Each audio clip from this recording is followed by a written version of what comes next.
When he turned his back from shoulder to shoulder, it looked like as wide as the tailgate of a truck. And just darkness, literal darkness, just came like all over, just all over me except where I was standing. This thing let out the most blood-curdling, mind-blowing, spine-tingling scream that you've ever heard in your life, and it cut through me like a knife. And I knew that they were going to take me. I just knew it. And then the next thing I can remember is being levitated. Well, when I look in there,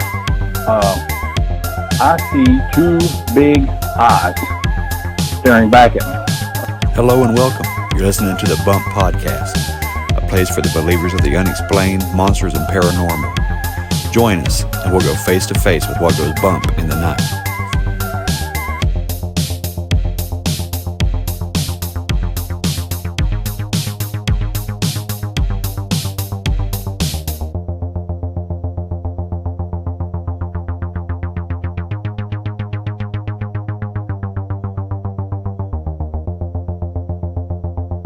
The Snallygaster comes from the German term Schnellergeist, which means quick spirit.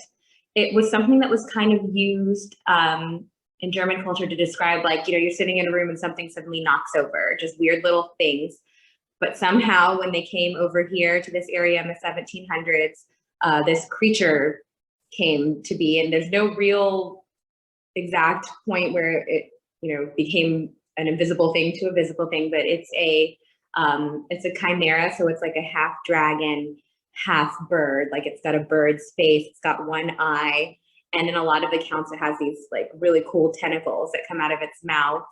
And supposedly, it flies around and it sucks your blood with these tentacles, and it's like a vampiric creature. I know for certain that it had very human features, but it was not a human. It was definitely not a human.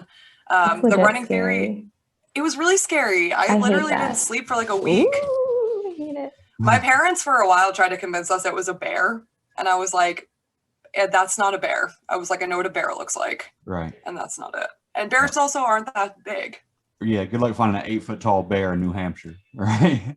Well, especially because I grew up on the coast of New Hampshire. I grew up in one of the like 5 coastal towns in New Hampshire. And when I was like growing up and still thinking about this situation, I did a bunch of research into like what the bear population in like coastal New Hampshire is, and there basically isn't one. Right. So I was like, I find it hard to believe that there would be a bear at this random, like, that just happened to stumble upon our house in this trailer park in the middle of a coastal town. Right. And try to take And your bears don't have they have a bear face. Like, it's not They have very like muzzles. human. Yeah, Yeah. like there's a whole schnoz. Like I don't like A that. schnoz.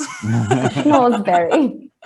So is that what Exactly. got you into all of this? Is that what got you into cryptids and the paranormal and everything? Actually, no, literally not at all. So when I was a kid, my dad is a paranormal investigator, and he has been since he was probably in his teen years. He grew up in a super haunted house in Amesbury, Massachusetts.